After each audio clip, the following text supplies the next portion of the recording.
Bonjour et bienvenue à ce magnifique webinaire sur le stress, un ami qui vous veut du bien. D'entrée de jeu, je me présente Sylvie Boisvert et c'est avec plaisir que je vais passionner avec vous pour la prochaine heure. Alors, je voudrais savoir, est-ce que vous êtes bien installé? Est-ce que vous êtes prêt? Est-ce que vous êtes curieux? Alors, d'entrée de jeu, je veux juste vous dire, côté logistique, que si jamais vous éprouvez une difficulté quelconque au niveau de l'audio ou du vidéo, simplement l'écrire en clavardant et un technicien va s'occuper de vous tout spécialement pour établir le tout. C'est bon pour ça? Alors, allons-y, commençons. Donc, un petit instant, je clique pour aller à la première acétate. J'ai 3 questions pour vous pour commencer ce webinaire. Alors, vous allez voir apparaître à l'écran un petit sondage et vous avez juste à cocher oui, non ou peut-être. La première question que j'ai pour vous, c'est le jour, est-ce que vous aimeriez arrêter les hamsters de tourner dans votre tête? Donc, vos pensées. Oui, non, peut-être. Simplement cocher.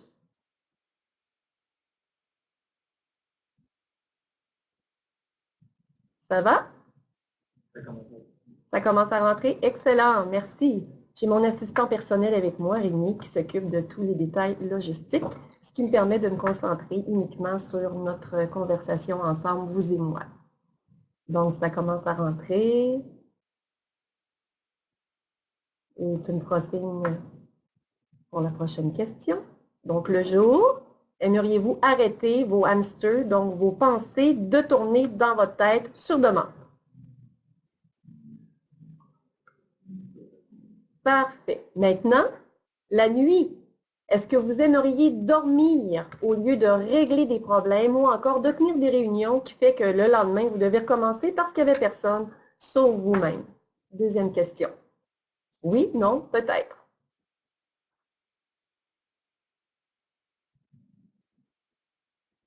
Excellent. Alors, il y a une grande convergence.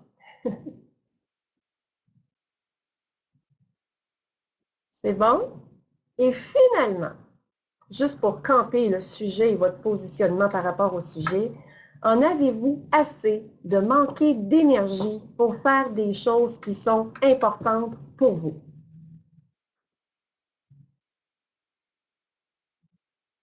Oui, non ou peut-être. Parfait. Alors maintenant que vous vous êtes posé les 3 questions fondamentales, sachez que vous êtes exactement au bon endroit et qu'à la fin de ce webinaire, vous aurez des pistes et des questions que vous pourrez vous poser, des pistes de solutions et des outils à mettre en pratique pour déjà renverser la vapeur. Alors, tout d'abord, qui suis-je pour vous parler de stress? Parce que c'est un sujet, c'est un des fléaux. Vous avez vu les statistiques quand on a commencé, c'est un fléau planétaire, on pourrait dire. Donc, pourquoi moi, Sylvie Boisvert, vous parler de stress? D'entrée de jeu, sachez que j'ai 53 ans et que le stress et l'anxiété ont toujours fait partie de ma vie depuis que je suis toute petite. Déjà à 5 ans, donc en 68, on me donnait des petites pilules bleues pour les nerfs, imaginez-vous. Je ne sais pas si c'est l'ancêtre du Ritalin, mais bref. Ce qui fait que j'ai marché jusqu'à mes 45 ans, les fesses serrées, en essayant de devenir toujours une meilleure personne, puis de plaire aux gens, puis de me faire accepter, puis de travailler fort sur moi-même. Et j'ai donc arpenté le chemin. Puis, au cours de ma carrière professionnelle, dans une ancienne vie, j'ai été gestionnaire aussi de nombreuses années, puis j'ai même fait 2 burn-out, jusqu'au jour où j'ai frappé mon mur. Petite anecdote, une journée d'été en juillet 2007, je suis sur mon patio et j'ai l'impression d'avoir beaucoup de clés, beaucoup de serrures, mais je ne sais pas exactement quelle clé mettre dans quelle serrure pour me débarrasser de la pince de crabe qui m'oppressait ici. Et là, j'ai réalisé qu'il y avait 3 choses qui ne marchaient pas dans ma vie. Donc, ça a l'air de rien, mais le webinaire est déjà commencé. On va revenir là-dessus. Les 3 choses étant ma consommation de vin, mon mariage de 17 ans et mon emploi de gestionnaire. Alors, devinez qu'est-ce que j'ai fait? Oui, j'ai fini par régler le tout, mais sur le coup, c'était un gros choc. J'ai repris un autre verre de vin. Mais tout ça pour vous dire plus sérieusement qu'une fois qu'on sait, on ne peut plus ne plus savoir. Et effectivement, j'ai fait ce qu'il fallait, un pas à la fois, et ce sont ces outils-là que je m'en viens partager avec vous. Parlant d'outils, au niveau professionnel, je suis certifiée par l'Institut HeartMath, qui est une organisation américaine qui a été une des premières à faire des recherches scientifiques sérieuses sur le stress, le lien entre le cœur, la tête, le cerveau et les impacts au niveau de l'apprentissage, du bien-être et de la performance, entre guillemets. Donc, je suis certifiée par eux en gestion de stress, mais aussi en gestion émotionnelle, de l'alimentation émotionnelle, parce que comme on va le voir brièvement plus tard, le stress et le poids ont un lien direct aussi. Je suis aussi coach d'affaires et aussi coach professionnel et enseignante certifiée en programmation neurolinguistique. Tout ce que ça veut dire, ce sont des techniques pour mieux se comprendre, mieux communiquer, mieux changer, bref, éliminer nos obstacles pour atteindre nos objectifs plus rapidement. Et je suis aussi hypnothérapeute. Et finalement, j'accompagne aussi des entreprises qui veulent implanter une démarche de santé mieux-être dans leur organisation, ce qui fait que je suis accompagnatrice attestée par Groupe Entreprises en santé. Alors, je vous parle de ça brièvement pour que vous sachiez que en ayant marché le chemin, en ayant trouvé des outils, ben, c'est ça que je viens partager avec vous. Et vous allez voir, souvent en coaching, on dit que ça prend une petite différence pour faire une grande différence. Ceci étant dit, en partant, une des premières clés en gestion de stress, c'est de gérer les attentes. Et j'aimerais bien pouvoir vous transmettre dans le temps qui nous est octroyé tout ce que je peux dire avec les gens dans la formation de 2 jours. On a juste un temps limité. Donc, une conférence informe, une formation forme et un coaching transforme. Alors, ensemble, aujourd'hui, fiez-vous sur moi, vous allez repartir très bien informés déjà avec des outils, des pistes de questionnement et de solutions que vous pourrez exploiter. C'est bon? Maintenant, plus concrètement, terrain, qu'allons-nous découvrir ensemble? On va commencer par remettre les pendules à l'heure. Donc, qu'est-ce que le stress? Parce que quand je pose la question dans les formations, ça fait un peu comme les recettes de sauce à spaghetti. Les réponses des gens, ben, il y a de la tomate dans toutes les recettes, mais il y a des variantes. Et puis, bref, on se fait des idées. On va aller donc remettre les pendules à l'heure pour savoir qu'est-ce que le stress, c'est quoi le but ultime, pourquoi il est dans nos vies. Et donc, on va aller découvrir ça ensemble. Par la suite, on va aller voir pourquoi s'en préoccuper. Déjà, vous avez des idées, c'est sûr et certain, des certitudes même. Sauf qu'on va aller confirmer ou ajouter de nouveaux aspects. Pourquoi s'en préoccuper? Et aussi étrange que ça puisse paraître, si on avait avantage à rester stressé. Ça peut paraître curieux, mais on va aller découvrir plus tard qu'est-ce que ça pourrait être. C'est bon? On continue. Et ensuite, on va aller voir 2 sources de stress seulement. Écoutez, je sais bien qu'il y a autant de situations stressantes qu'il y a d'étoiles dans le ciel, mais moi, ce que j'aime, c'est vulgariser et rendre ça simple. Donc, en allant regarder ensemble toutes ces situations-là stressantes qui peuvent vous arriver dans votre vie, on va résumer ça à 2 grands thèmes. Et avec ça, en mettant les outils en pratique, bien là, vous allez être à même de faire un effet d'entraînement. C'est comme quand on arrache un pissenlit, là, ils vont repousser très bientôt. Donc, si vous arrachez les feuilles une à une, ben, c'est pas très efficace. Mais si vous allez avec un pic à la racine du pissenlit, ben là, vous allez vous débarrasser pour un bout de temps, puis ça ne reviendra pas. Donc, on va aller voir ça ensemble. 2 sources de stress. Et finalement, comment le transformer? Alors, la démarche qu'on va faire ensemble est vraiment basée sur commencer par savoir, ensuite être en mesure de s'observer pour ensuite le transformer. Ça vous convient? Excellent. En passant, si vous avez des questions, je vais vous faire signe à la fin de chaque module. Si vous avez une question avant de passer au module suivant, je vais répondre à 1 ou 2 questions tout au long des modules. Il va y avoir une période de questions à la fin du webinaire d'environ 10 minutes ou selon, on va s'ajuster. Et soyez assurés que toutes les questions auxquelles je n'aurai pas répondu, je vais le faire après le webinaire sous forme de FAQ, foire aux questions, qui vous seront retournées par la suite à tout le monde. Ça aussi, ça vous convient? Parfait. Continuons. Donc, la première question, qu'est-ce que le stress? Eh bien, d'entrée de jeu, sachez que le stress, c'est une réaction de l'organisme pour s'adapter à son environnement. Ça va pour ça? Que vous le décriviez comme une pression, des émotions négatives, de l'angoisse ou peu importe les mots avec lesquels vous avez l'impression de décrire, au bout du compte, c'est une réaction de votre organisme qui veut s'adapter à son environnement. Ensuite, deuxième étape, quel est le but ultime du stress? Je vous pose la question. Encore là, plusieurs pistes de réponse vous viennent sûrement en tête, mais je vais ramener ça encore une fois à sa plus simple expression. Sachez que, ultimement, le stress est là pour nous maintenir en vie. C'est un mécanisme de survie. Et d'ailleurs, quelle est l'origine du mot stress? Bien, vous serez peut-être surpris d'apprendre que le terme stress est emprunté à la physique et qu'à la base, la définition, c'est tout simplement la capacité d'un matériau à s'adapter à son environnement. Donc, mécanisme, c'est une réaction de l'organisme pour s'adapter à l'environnement. C'est un mécanisme de survie et c'est la faculté que nous avons de nous adapter à notre environnement. Voilà pour le premier pas. C'est bon? Juste pour vous assurer que vous avez intégré cette notion de base, vous allez avoir, après cette diapositive-là, un deuxième petit sondage pour vous demander les deux mots-clés. Donc, je vous donne un petit cue de ce qui s'en vient par après. Sauf que là, présentement, si on reprend la logique de ce que je viens de vous dire, bien, vous comprendrez que si c'est un mécanisme de survie et on veut s'adapter à notre environnement, on ne peut pas vivre sans stress. C'est bon.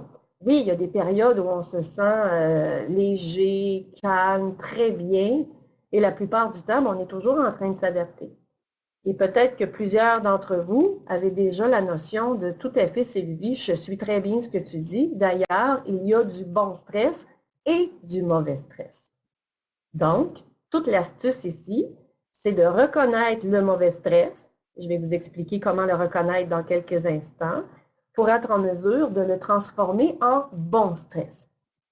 Commençons par définir très précisément c'est quoi du bon stress puis c'est quoi du mauvais stress parce que quelquefois, on peut juste mélanger les deux. Alors voici, imaginez que vous êtes un thermomètre d'énergie. Ça va pour ça? Et que les événements que vous vivez dans une journée, soit ça vous donne de l'énergie parce que ça vous nourrit, même si ça vous sort de votre zone de confort, je vais y revenir, ou encore, il y a d'autres situations, elles, qui vont vous drainer de l'énergie, comme l'appareil chez Costco pour emballer sous vide. On sent qu'on perd notre énergie. Alors, quand ça nous nourrit, c'est un bon stress, et quand on sent qu'on perd de l'énergie, que ça draine, c'est un mauvais stress. Je vais illustrer ça brièvement par un exemple pour vous rendre ça encore beaucoup plus concret. Quand j'ai commencé à enseigner avec Technologia au début, ben, j'étais bien contente de dire que je parle anglais, que j'étais bilingue, puis en me faisant des formations, pas de problème avec ça. Donc, imaginez-vous qu'ils m'ont pris au mot, ben oui, puis qu'à un moment donné, ils m'ont téléphoné. Ils m'ont dit, Sylvie, ben écoute, on a une formation, on a pensé à toi, c'est une formation qui va se donner en anglais avec des gens de l'Ontario qui se déplacent à Montréal.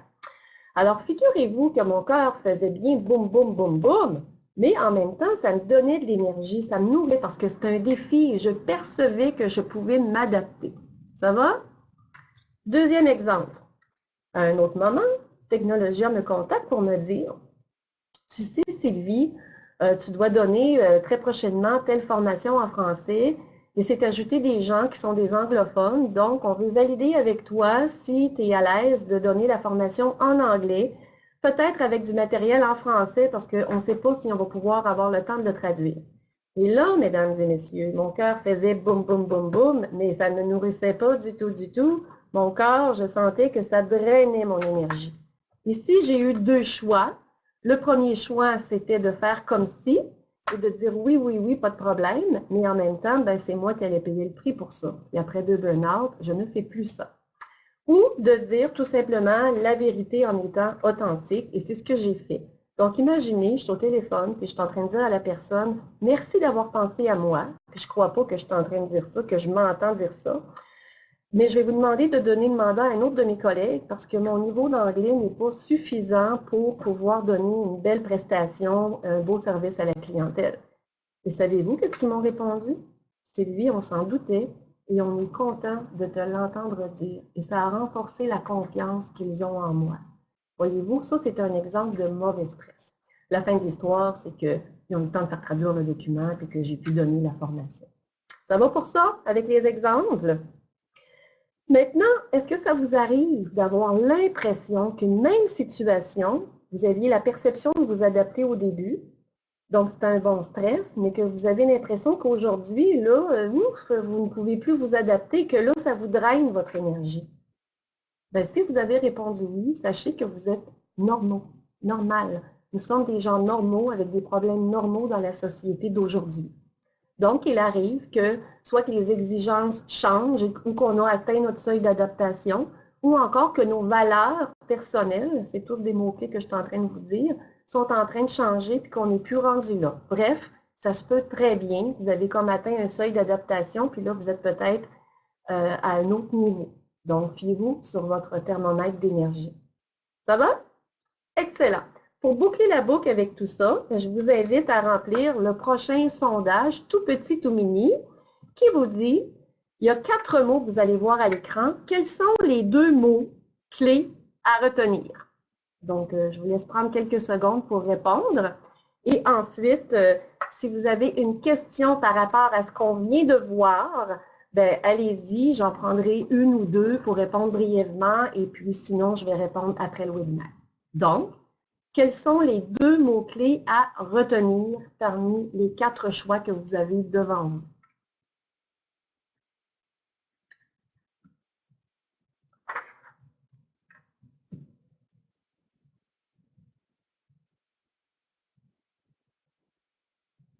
Parfait. Alors, comme je les ai répétés souvent, effectivement, les 2 mots-clés sont perception et adaptation. Alors, toute l'astuce, quand on reconnaît le mauvais stress, c'est de changer notre perception pour pouvoir s'adapter à la situation et le transformer en bon stress parce qu'il y a des situations où on ne peut pas ne pas avoir de stress. Donc, c'est juste de le transformer pour s'adapter. Donc, je vais regarder ici. Parfait. Merci beaucoup pour les graphiques. Donc, voilà. Vous êtes prêts à passer à l'autre sujet? Je vérifie s'il y a des gens qui clavardent une question par rapport à ce qu'on vient de dire. All right. Parfait. Alors, on continue et que ça roule. Le prochain élément qu'on va aller voir par rapport au stress, quelles sont les 3 réactions qu'on peut avoir quand on parle de stress? Donc, il y a 3 réactions. La première, on peut devenir agressif. N'oubliez pas, c'est un mécanisme de survie. Donc, quand on est fâché, il y a une situation qui arrive, on est fâché, on ressent une agressivité, c'est tout à fait normal, ne vous sentez pas coupable. La deuxième réaction, ben, on ne se sent pas équipé pour attaquer, entre guillemets, donc on aurait envie de fuir. Ça aussi, c'est tout à fait normal. Réaction due au stress. Et finalement, la troisième réaction, on fige sur place, on se soumet, on fait le mort comme analogie. Donc, on fait comme si c'était pas important, on est coupé des émotions, on fait ce qu'on nous demande et puis on fige. Ça va? En anglais, ça se décrit par les 3 F. Fight, flight or freeze. Donc, l'agressivité, la fuite ou se soumettre. Maintenant, nuance importante, parce que le stress est dans nos vies. Si on est encore en vie aujourd'hui, comprenez que le stress, le mécanisme de survie, ça a suivi toute l'évolution humaine. Donc, allons voir maintenant la différence. Qu'est-ce que ça entraîne comme impact, ces 3 réactions-là, à l'époque des mammouths versus aujourd'hui, en 2017? Allons regarder. Bien, à l'époque des mammouths, voyez-vous, les menaces étaient surtout d'ordre physique. Alors, et le corps est fait pour subir des stress à courte durée. Donc, c'était le temps de la chasse ou c'était le temps de se défendre contre d'autres tribus ou notre environnement, de survivre dans les dangers de l'environnement physique. Donc, c'était bien, on abattait la menace, on se sauvait ou on faisait le mort jusqu'à ce que le danger soit passé. Et après, ben, on allait manger, faire le plein d'énergie parce que ça demande beaucoup d'énergie, le stress. Je vais y revenir un petit peu plus tard. Maintenant, allons voir le contraste. J'ai trouvé ça assez frappant quand j'ai choisi les diapositives. À l'ère moderne, maintenant, comment ça se traduit? Par exemple, l'agressivité, parce que même si des gens le font, c'est pas très bien vu en société de donner des coups de poing ou d'être agressif physiquement. Mais avant d'aller voir comment on fait ça de nos jours, ben, c'est important de voir le danger en 2017. Il est de quel ordre? Et plusieurs d'entre vous l'avez sûrement deviné, il y a encore des dangers physiques, mais c'est beaucoup plus au niveau psychologique. Et un mot pour ça, c'est la pression. Pression financière, pression de performance, la pression de la société, la pression du temps, des relations, etc. Donc, aujourd'hui, on réagit pareil, sauf que l'agressivité, les pressions sont omniprésentes. Donc, on subit un stress qui peut devenir, qui ne part pas, qui devient comme chronique à force d'avoir des éléments de pression autour de nous. Alors, l'agressivité, aujourd'hui, elle sort verbalement. Les gens vont être agressifs verbalement, ou il y en a qui vont être brusques, taper sur des claviers d'ordinateur fort, fort, bousculer les tiroirs, les portes, etc., ou avec les mots. Quelquefois, on va se faire violence à nous-mêmes aussi. Donc, on ne sera pas gentil quand on va se parler. Il y a même des fois une participante qui m'a dit qu'elle se blessait elle-même, elle se faisait mal. Donc, on tourne ça envers nous. Ça, c'est pour l'agressivité. Et c'est normal. Tantôt, on va voir comment transformer ça pour vivre ça autrement. Deuxièmement, la fuite. Ben, aujourd'hui, comment on fuit en 2017? Ben, on peut fuir avec l'alcool, la crème glacée, le magasinage, Internet, on s'étourdit parce qu'on ne veut pas arrêter. Là, ça ne veut plus dire qu'on ne peut plus magasiner, prendre un verre ou quoi que ce soit. La clé, c'est de vous demander, c'est quoi mon intention? Est-ce que mon intention, c'est de décompresser? C'est d'avoir du bon temps ou de me récompenser? C'est vous qui avez la réponse. Et une grande fuite en 2017, c'est, imaginez-vous, vous êtes bien installé, le billet de médecin. J'ai l'autorisation de fuir pendant quelque temps parce que je n'en peux plus. Donc, je quitte pour une absence indéterminée. Et ça aussi, c'est normal, c'est un mécanisme de survie. Et finalement, comment on fige, comment on fait le mort en 2017 quand c'est trop pour nous? On se soumet, on banalise, on se fait croire, oh, c'est pas grave, il ne voulait pas dire ça, ça va passer, donc on ne s'écoute pas et on banalise. Ça va pour ça? Mon but avec ça ici, c'était juste que ce soit concret pour vous. Encore une fois, nous sommes des gens normaux avec des réactions normales dans la société d'aujourd'hui. Et là, on va aller voir plus loin comment transformer ces façons-là pour qu'ils ne nous servent pas aujourd'hui par rapport aux pressions que l'on vit. Ça va? Continuons.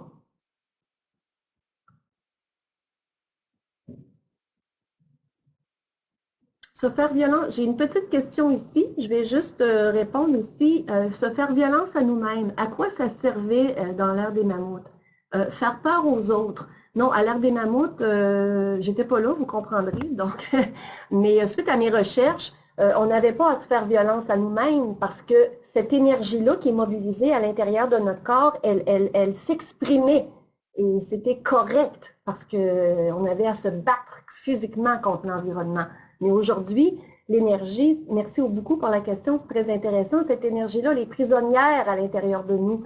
Votre corps, quand vous êtes pris dans le trafic, quand vous avez l'impression d'avoir une trop grande surcharge de travail, votre corps, il ne fait pas la différence entre j'ai une menace de mort pour ma survie, puis écoute, je suis juste pris dans le trafic. Le corps, il réagit comme si votre survie était en danger.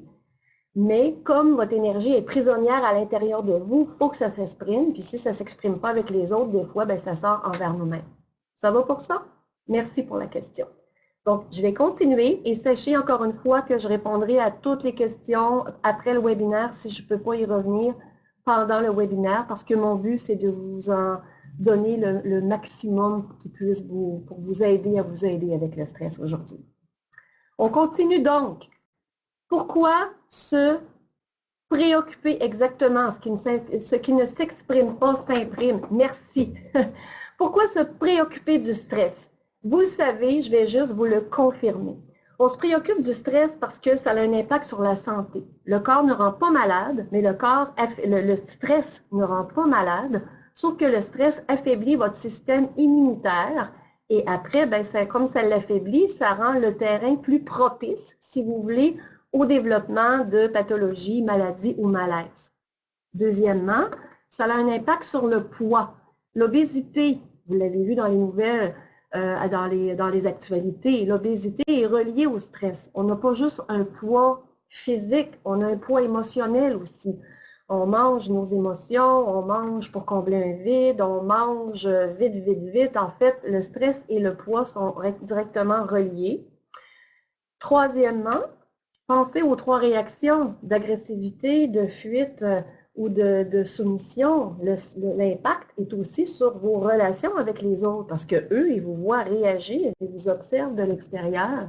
Donc, ça a un impact plus grand, une portée plus grande que juste nous dans notre bulle. Donc, finalement, ça a un impact sur le genre de vie que vous avez, tout simplement.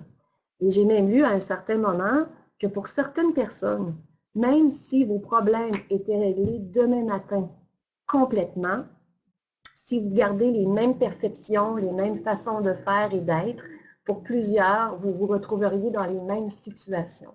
On va aborder ça dans quelques instants aussi. On continue. Donc, maintenant, on sait c'est quoi le stress. Pourquoi se préoccuper du stress? Alors, je vais boucler ce bout-là. Vous voyez le tableau de bord que vous avez devant vous. Imaginez que vous êtes un véhicule. Et là, vous allez voir que même si on ne l'aime pas toujours, le stress est un ami qui vous veut du bien. Imaginez que vous êtes une voiture et que le stress est comme votre tableau de bord. Quand tout va bien, quand vous vivez juste un bien-être serein, calme, ou quand vous vivez un bon stress, ben, vous verriez toutes les petites icônes vertes s'allumer. Mais quand on a un mauvais stress, c'est comme si vous avez le check engine qui s'allume. Et c'est comme votre voiture. Moi, je suis de Québec. Tantôt, je vais revenir à Québec. Si mon check engine s'allume, ben, je peux continuer à rouler jusqu'à Québec. C'est recommandé, par exemple, d'aller dans un garage après et aller voir qu'est-ce qui est codé en arrière pour enlever ça. Et si je ne m'occupe pas de mon check engine, qu'est-ce qui va arriver? Je vais avoir des problèmes beaucoup plus graves avec ma voiture. Et puis là, ben, je vais peut-être sauter le moteur puis rentrer d'urgence au garage. Mais c'est pareil avec vous. Si vous ne vous occupez pas de votre check engine, qui est l'énergie qu'on a parlé tantôt, le mauvais stress, puis vous continuez à vivre sans vous en préoccuper, ben, vous risquez je vais faire une figure de style, là, de sauter votre moteur puis de vous ramasser d'urgence à l'hôpital avec tous les impacts qu'on a vus. Ça fait du sens pour moi. Je ne sais pas pour vous, moi, ça fait beaucoup de sens. Ça va? Excellent. On pourrait dire que là, ben, écoutez, c'est logique, je vais m'en occuper, là, puis je vais savoir comment, puis je vais aller plus loin. Mais imaginez-vous qu'on peut avoir des avantages à rester stressé. C'est fou comme ça. Eh oui. Le premier exemple. Une zone de confort peut être inconfortable. Ça va? Donc, ce que je veux dire par là, je vais vous donner un exemple, par exemple avec mon ex-mari. En passant, j'ai tout bien réglé ce qu'il y avait à régler à l'époque et c'est ce qui fait qu'aujourd'hui, je m'en sers comme exemple pour briser les tabous et puis briser l'isolement qu'on pourrait vivre. Donc, je reviens avec ma relation. Et 17 ans de mariage avec mon mari, à un moment donné, mon ex-mari, ben, je le sais comment me chicaner avec mon mari. J'aime pas ça, mais je le sais comment. Donc, je suis dans ma zone de confort, même si j'aime pas ça. Par contre, de quitter mon mari, l'insécurité financière, le bonheur potentiel d'être seul, puis de recommencer à zéro, etc. Puis ça, j'ai pas de référence. Ça, je suis pas sûre que ça va marcher. Donc, je préfère, pour le moment, rester dans ma zone de confort inconfortable plutôt que d'oser me dire les vraies choses, prendre les moyens pour pouvoir aller de l'avant. Jusqu'à ce que, bien souvent, hein, on a tous un vécu, qui arrive un élément déclencheur qui, là, ça devient intenable. Le but, c'est, avez-vous envie de payer ce prix-là? Donc, un avantage à rester stressé, une zone de confort inconfortable, mais c'est familier. Deuxièmement, je vais pousser un petit peu plus loin. Et oui, on peut avoir un avantage inconscient à rester stressé. Par exemple, j'ai une de mes clientes, quand je lui ai demandé c'était quoi En fait, l'appelons-la Chantal. Chantal, toi, en devenant calme et sereine, qu'est-ce qui peut changer dans ta vie qui ne ferait pas ton affaire? Là, ça peut paraître drôle comme question, c'est ce qu'elle m'a dit, mais au bout de 45 minutes, elle m'a dit, mon Dieu, Sylvie, j'ai peur que mon chum ne s'occupe plus de moi. Parce qu'elle avait développé une dynamique relationnelle où elle avait dans sa vie un conjoint plus introverti. Et quand elle était stressée, ben là, il s'occupait d'elle. Donc, c'est un avantage inconscient. Il y en a qui, inconsciemment, veulent rester stressés pour passer le message « Donnez-moi-en pas d'autres, j'en ai assez ».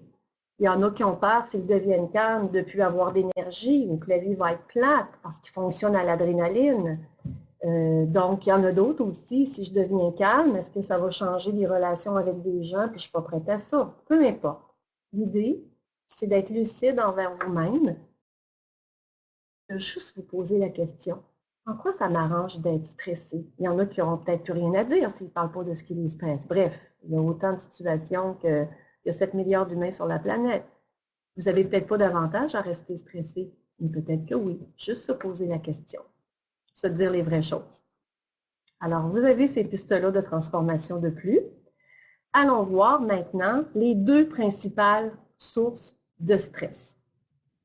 Donc, une des principales sources de stress, ça ici, la belle image que vous voyez là, c'est un processus de communication.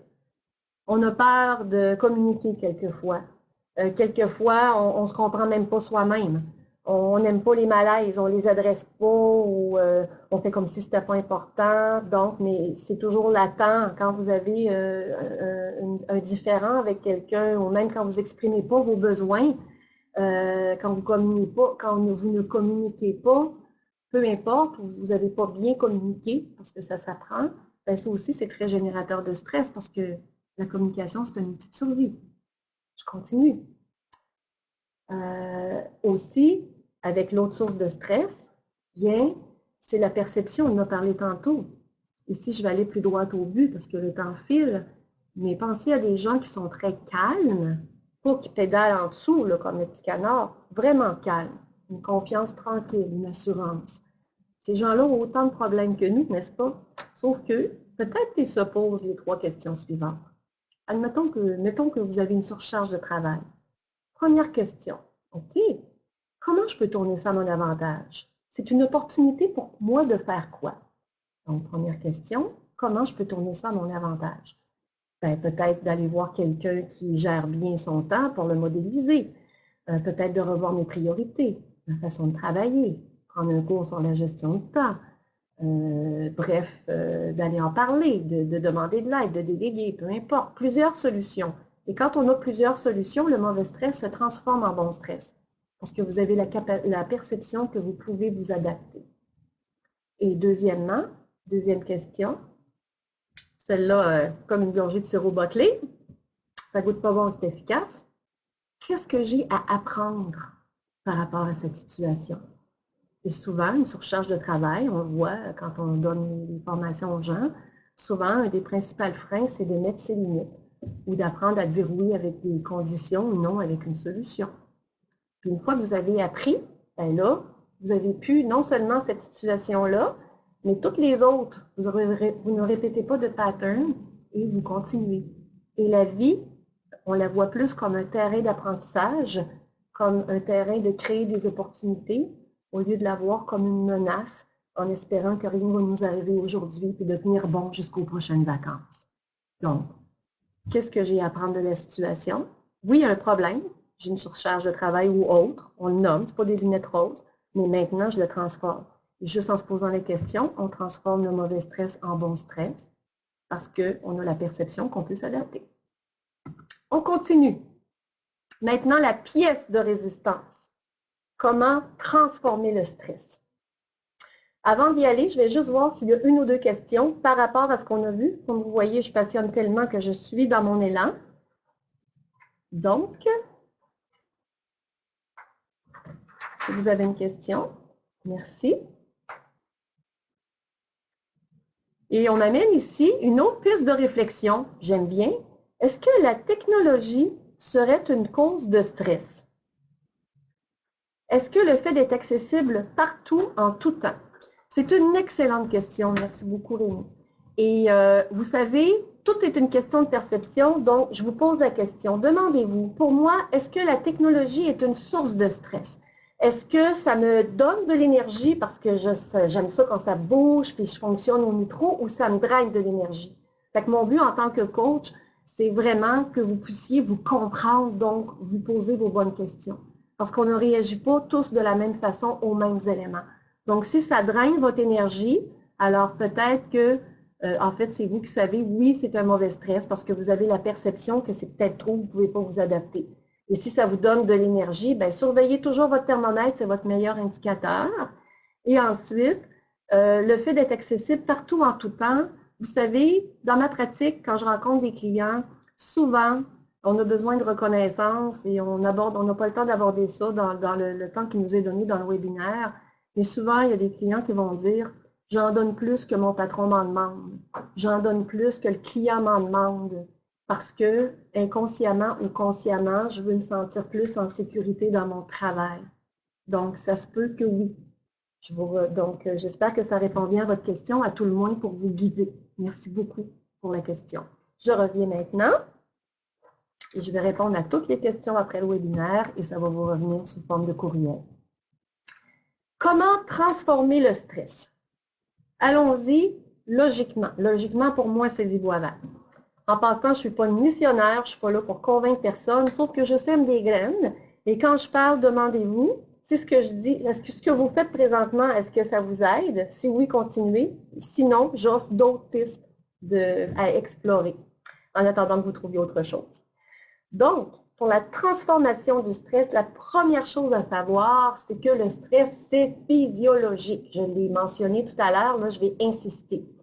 Imaginez que vous êtes une belle grande douche avec 2 robinets dans le dos, à la hauteur des reins, par exemple. Je vais vous expliquer.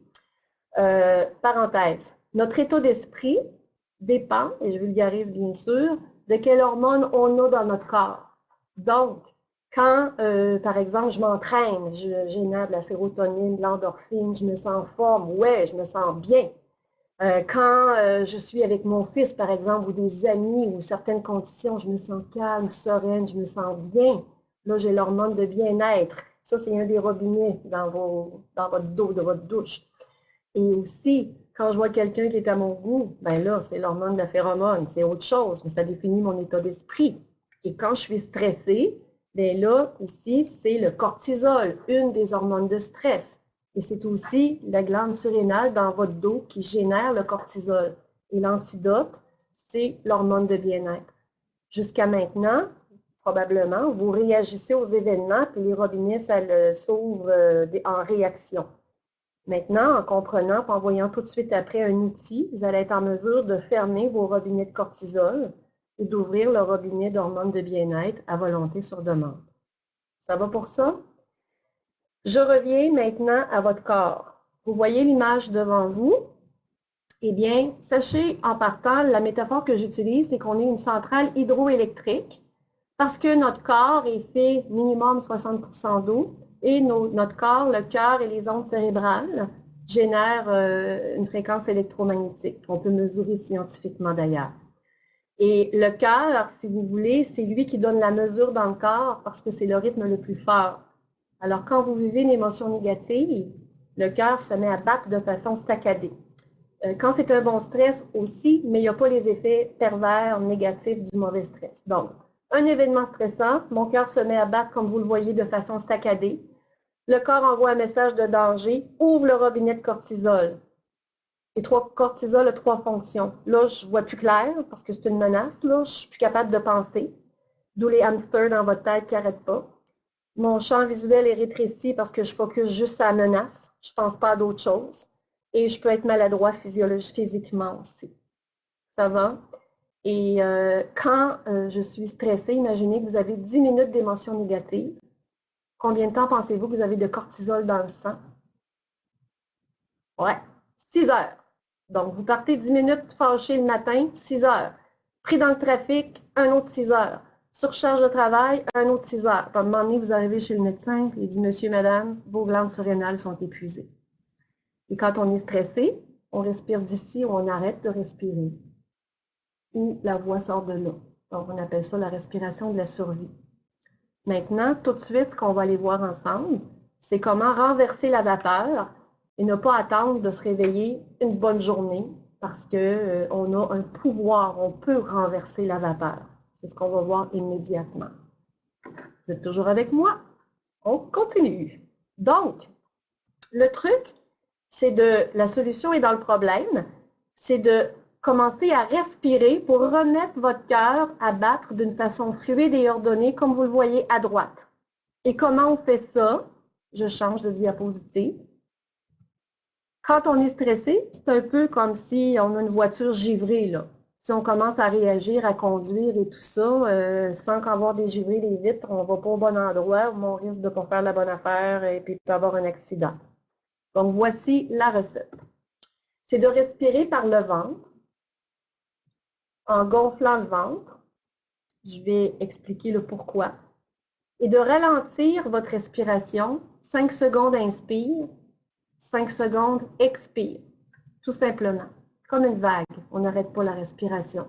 5 inspire, 5 expire. Et quand vous faites ça 5 minutes par jour, bien là, ce qui arrive, c'est que vous avez 4 heures d'hormones de bien-être. Donc, avec le temps, dès que vous commencez, ça baisse de façon significative votre robinet de cortisol, votre taux de cortisol, et ça monte votre robinet de bien-être, de sérénité, l'hormone du DHEA. Ça va? Pourquoi respirer comme quand on vient au monde, la respiration abdominale? Scientifiquement parlant, voici ce qui se passe pour pas que ce soit un acte de foi. Quand vous respirez par le ventre, à ce moment-là, ça ouvre le diaphragme. Le diaphragme masse un nerf vague le long de votre colonne vertébrale. Et la fonction du nerf vague, entre autres, c'est de fermer le robinet de cortisol et de favoriser une meilleure digestion. C'est comme si vous alliez actionner l'interrupteur, comme si vous voulez aller fermer l'électricité. C'est le chemin pour le faire. Donc, c'est pourquoi on veut respirer par le ventre, en ouvrant le diaphragme. Et pourquoi 5-5? En fait, ça pourrait être 4-4, 5-5, 6-6, 7-7, là. On arrête là. C'est qu'une respiration plus lente, ça va faire en sorte que votre cœur va émettre une fréquence de 0,1 Hz et que cette fréquence-là va faire en sorte que tous vos rythmes immunitaires, digestifs, nerveux, tout ce que vous ne contrôlez pas consciemment, va se mettre en phase, sync, avec, comme je vous ai dit, le cœur, c'est comme votre chef d'orchestre, c'est lui qui donne le ton. Donc, en maîtrisant votre fréquence, pas votre fréquence, mais votre variabilité cardiaque, vous venez de physiologiquement renverser, de passer de mode réactif à mode je choisis quelle émotion, je choisis quel robinet je veux avoir dans mon corps. J'arrête le cortisol, j'active l'hormone de bien-être. Et vous allez être dans votre bulle. Voilà. Donc, après le webinaire, j'aimerais beaucoup le faire avec vous, sauf que j'ai d'autres éléments à vous transmettre. Donc, l'idée, je vous invite, c'est de respirer 5 minutes, mettons 3 fois par jour, ça veut dire en vous levant le matin avant que vos hamsters se réveillent. Puis là, vous donnez le ton à votre corps comme un instrument de musique. Vous partez avec du bien-être au lieu de partir sur le cortisol. Après ça, 4 heures plus tard, le midi, en fin de journée.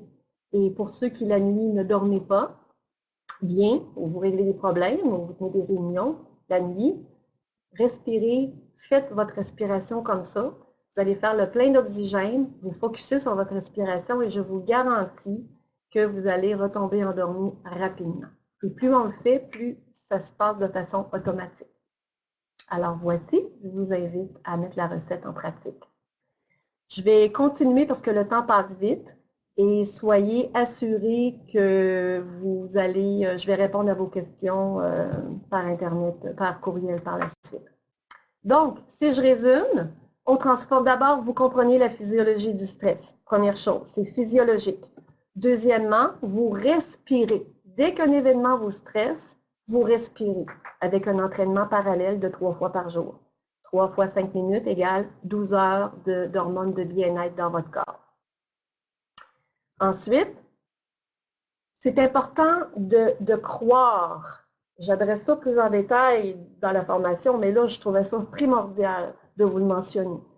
Si vous pensez que ce n'est pas possible de gérer votre stress, demandez-vous sur une échelle de 1 à 10, dans quelle mesure est-ce que c'est possible pour moi de le gérer? Ben donc, c'est impossible. Donc, la réponse, puis c'est le petit chiffre qui monte par le cœur. Donc, possible. Ensuite, demandez-vous, bon, oui, c'est possible, là. M'as-tu être capable, moi, de me dire, quand j'ai un problème, qu'est-ce que j'ai à apprendre, puis en quoi je peux tourner ça à mon avantage?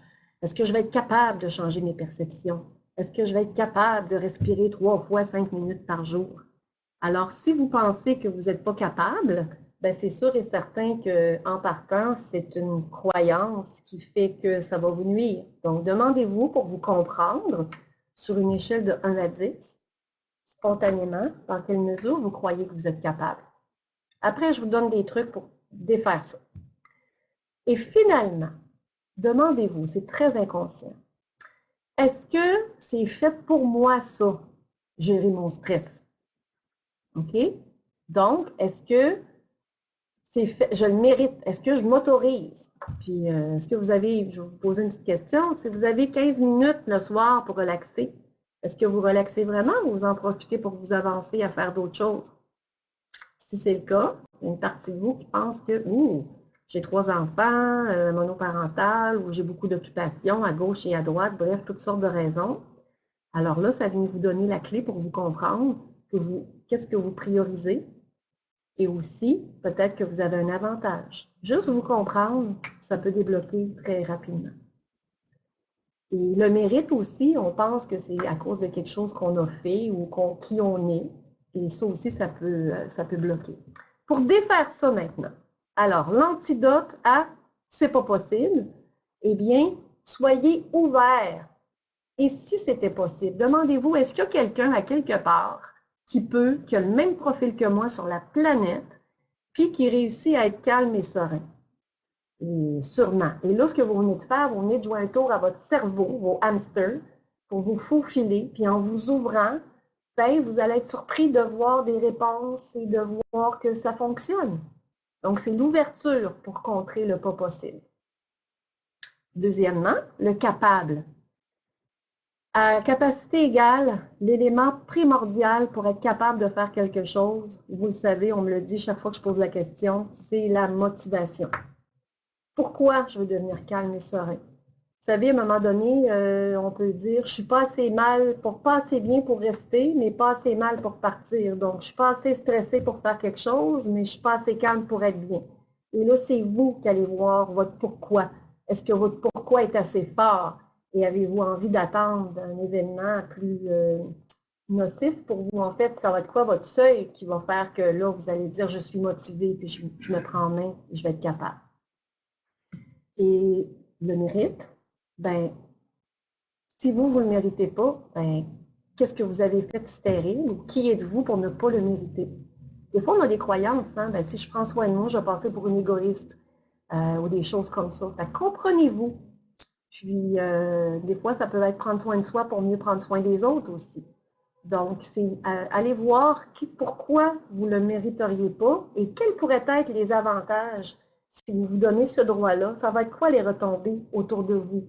Votre santé, le poids, si c'est quelque chose qui vous concerne, vos relations, votre vie. Donc, c'est d'aller voir l'envers de la médaille, c'est le cas de le dire. C'est bon? Donc, on comprend comment ça marche le stress dans le corps. On respire, on sait pourquoi scientifiquement, pourquoi ça fonctionne. Et là, on a des croyances maintenant qu'on peut contrer, qui peuvent nous nuire. Et là, je continue avec la solution est dans le problème.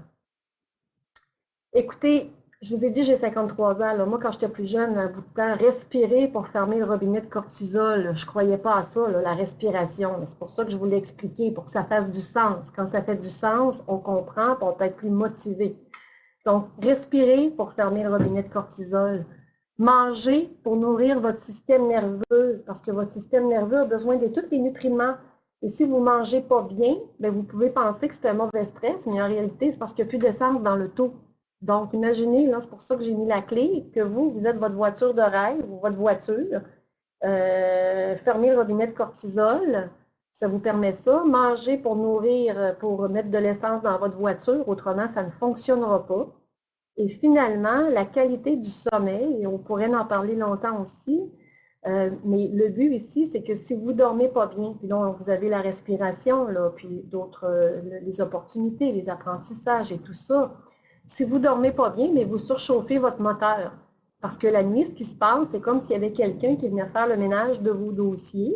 Puis quand vous ne dormez pas bien, ben, c'est comme si le lendemain, tu recommences la journée avec plein de cortisol, puis c'est pas ramassé, puis tu es à la traîne. Donc, prenez les mesures pour respirer, vous le lavez, bien manger. J'espère que ça fait plus de sens pour vous. Et dormir pour ne pas surchauffer votre moteur. Et si vous ne le faites pas, juste vous demandez quel est l'avantage que j'ai à ne pas le faire. Puis là, vous allez vous comprendre. Puis c'est juste d'être lucide avec vous, ce qui m'amène à la prochaine acétate ici, en fait, la prochaine diapositive. La solution est dans le problème, encore une fois.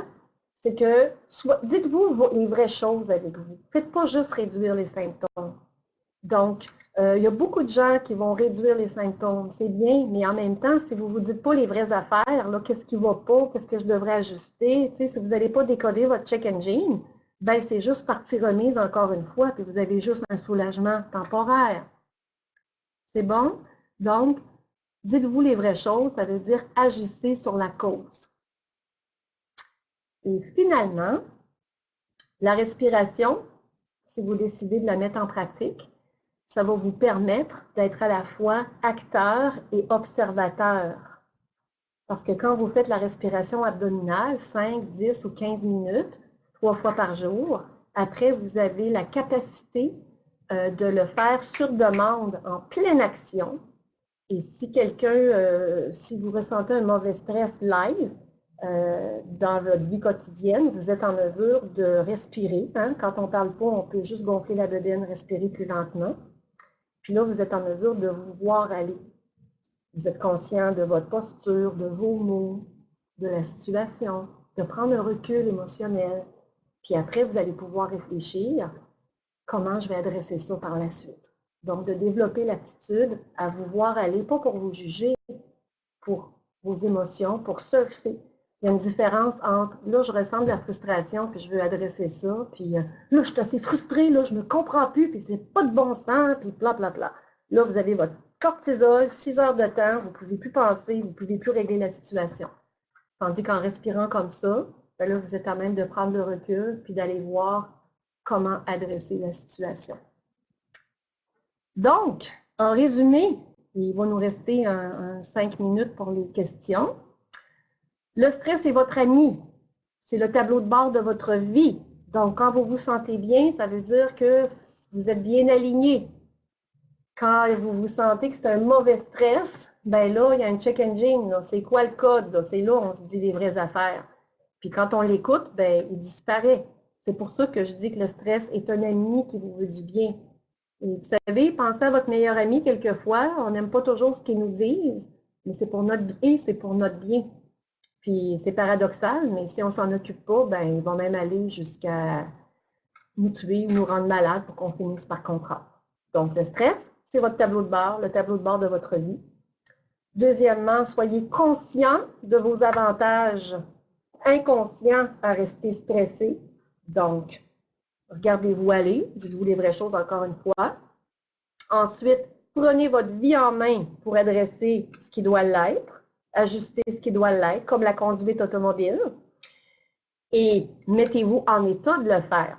Parce que la respiration ne règle pas les problèmes. Là. La respiration, ça vous met dans un état propice pour après les adresser, les causes de votre stress. Et finalement, n'hésitez pas à aller plus loin pour vivre votre vie avec équilibre, énergie et plaisir. C'est ce que j'avais à vous partager et j'espère que vous avez apprécié. On a 5 minutes pour que je puisse répondre à certaines de vos questions. Et ensuite, vous aurez tout le loisir aussi d'avoir un lien et de réécouter le webinaire autant de fois que vous le voulez. Et aussi, il y aura les réponses aux questions qui vont arriver plus tard. Donc, j'ai une question ici. Ah oui, mon Dieu. L'auto-hypnose est un... Est-ce que la question... La question est la suivante. Est-ce que l'auto-hypnose est un bon outil? Et brièvement, en tout cas, j'aime ça ramener les affaires simples. Moi, je vais vous dire, en fait, oui, c'est un excellent outil. La respiration abdominale ralentit votre métabolisme. Et quand vous le faites 15 minutes, ben là, votre relaxation est plus profonde. Vous êtes dans un état de méditation. C'est tout simplement de ralentir le métabolisme physiologique, la clé. Ensuite, la clé pour vous mettre dans le bon état, puis avoir toute la vue d'ensemble, puis être stratégique, être créatif pour ajuster. Ensuite, la différence entre la méditation et l'auto-hypnose, c'est que votre corps est dans un état de relaxation. La méditation, c'est que votre intention, c'est juste peut-être de focusser sur votre respiration ou d'une voix que vous écoutez. Tandis que l'auto-hypnose, c'est la même chose, sauf que là, vous avez une intention consciente comme un objectif que vous voulez atteindre dans cet état-là. Donc, fondamentalement, la variable commune, c'est votre corps est au ralenti. En fait, votre métabolisme est dans un état propice et ça peut porter différents noms comme respiration abdominale, méditation, auto-hypnose, il y a même de la sophrologie, tout ce qui vous met dans un état que vous êtes un champion d'arts martiaux mental.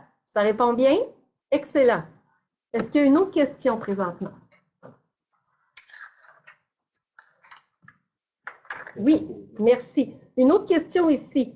Quelle est la deuxième source de stress? Oui, le verre d'eau. Le verre d'eau, c'est la perception. Donc, une des principales sources de stress, c'est la communication. Et Dieu sait qu'on passe pratiquement toute notre vie à communiquer avec les autres. Hein? C'est grâce à ça qu'on est en vie, parce qu'on ne peut pas se défendre comme les animaux, nous. On a besoin des gens. Et effectivement, la deuxième source de stress, merci pour la précision, c'est une question de perception. J'ai une image qui était venue dans Facebook à un moment donné, puis c'était sous forme de comique, là. Puis il y avait comme une montagne, et puis il y avait un autobus qui descendait en faisant le tour de la montagne, puis il y avait quelqu'un qui était assis du côté de la paroi montagneuse, puis c'était brun, là, de la roche, puis des pierres, puis il trouvait ça plate. Et puis l'autre côté, la personne regardait en prenant des photos partout. Donc, c'est la question de où vous voulez vous asseoir dans l'autobus. Ça ne veut pas dire que le problème n'existe pas, c'est juste de quel angle vous voulez l'aborder. Donc, deux sources, communication, perception. Voilà. Voilà. Et une dernière question, live, enregistrée, en direct. Donc, redire les 3 questions à se poser devant une situation stressante, avec grand plaisir. La première, c'est bon, j'ai un problème. Maintenant, vous identifiez le problème comme un tremplin. Puis là, maintenant que j'ai identifié mon problème, comment je peux tourner cette situation à mon avantage? Okay. Tourner à l'avantage. Ou une question similaire, c'est quoi l'opportunité cachée? Tu sais, des fois, on dit le cadeau est mal emballé. C'est quoi l'opportunité cachée? Et la troisième, la plus punchée, qu'est-ce que j'ai à apprendre de la situation? Et comme ça, on s'assure d'éliminer tous les patterns récurrents à venir parce qu'on a fait l'apprentissage. La vie est une bien étrange enseignante. Elle nous fait passer les tests avant de nous montrer la leçon. Mais par contre, elle a une grande patience parce que si on n'a pas compris la leçon, elle va nous la répéter jusqu'à ce qu'on comprenne. Et quand on fait ça, on est en action. Et quand on est en action, même si on ne connaît pas la réponse encore, notre perception s'adapter grandit, le robinet de cortisol se ferme. Et puis là, bien, on a des solutions qu'on voit, on constate à notre portée. Donc, je veux, en terminant, vous remercier du fin fond, du plus profond de mon cœur, de votre engagement, de votre présence que je sentais, même si je ne vous vois pas, d'avoir passionné avec moi et j'espère que ces informations-là que j'ai partagées avec vous vont vous être fort utiles et qui sait, peut-être au plaisir de vous rencontrer. Bonne journée!